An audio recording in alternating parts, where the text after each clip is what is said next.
Hello everyone and welcome back to the Tools month for MatrixGold. Today, in this video, we will do an overview about the render, the animation and the tag report. So these are three different things that all come together when it's time to finish the design. So we thought that would be good to put them all together. So let's go and start with the render. I will click on Render Studio and I will start applying materials to my geometry. So as you can see, we have the geometry in two different layers. This is just in case that we want to apply different colors or different metals for each part. So I will do it with the right click from my mouse. On this one I will apply the white gold. I can do it either with a right click, apply material, or also from the green button at the very top. And on the ring I will apply a yellow gold.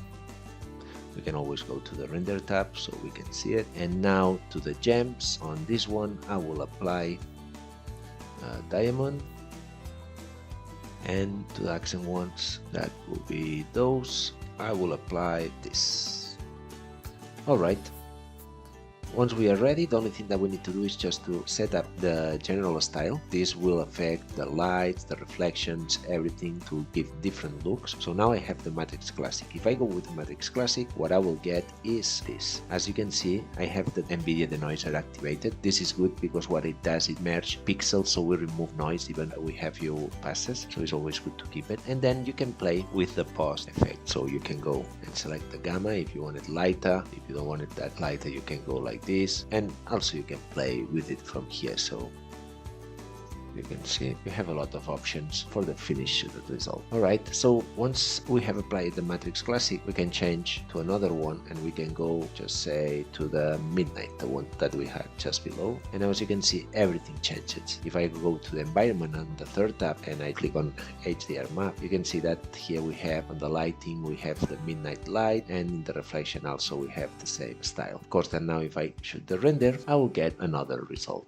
Alright, now that we have applied all these materials to my geometry and we present this to our customer, something else that we can do, just to do the quote, we know that this is very important, is just go to the tools, and from the tools we can go to the tag report. In the tag report I get a weight for the metal that we have applied to our design, and also the size and the carats for the gems that we have applied in this design. So this is also very important when we need to quote.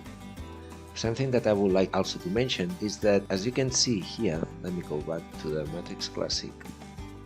As you can see here, we have the prongs that are getting inside the gem, and also the gem is, you see this area is touching the metal, so it's intersecting. In the last versions we come out with new materials that are the render metals and the render gems that allows the gems just getting the renders by itself. So even there is an intersection, this metal won't make any change to the gem. Now you will see the difference. So I will apply the Diamond Studio. And just to show you the difference, I will apply on these ones the Diamond Classic.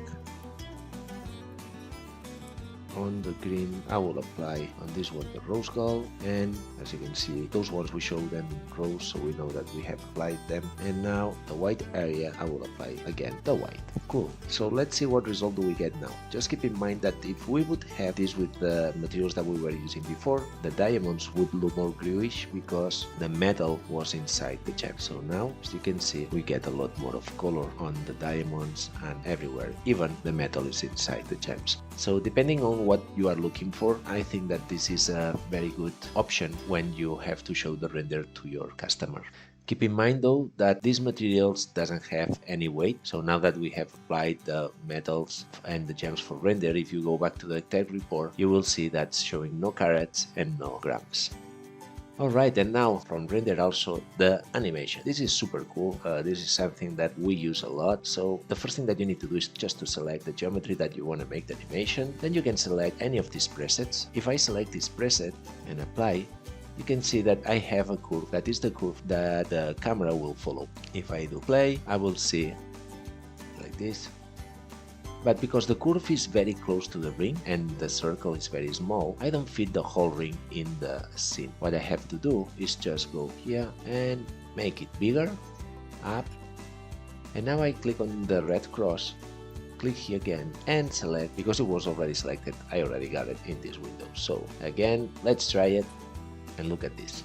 Now it's totally different. So the perspective that we have is different. What would happen if I actually turn this circle something like this, and again I add it here, you will see that now it goes away and it goes closer, right? So you can play with this curve to create any kind of video.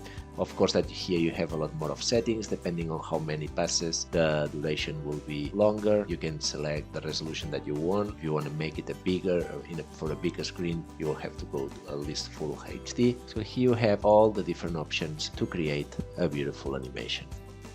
Alright, so this is all for this video. I think that these are tricks that are very useful when it's time to show it to your customer. So I hope you like it. See you next time. Thanks for watching.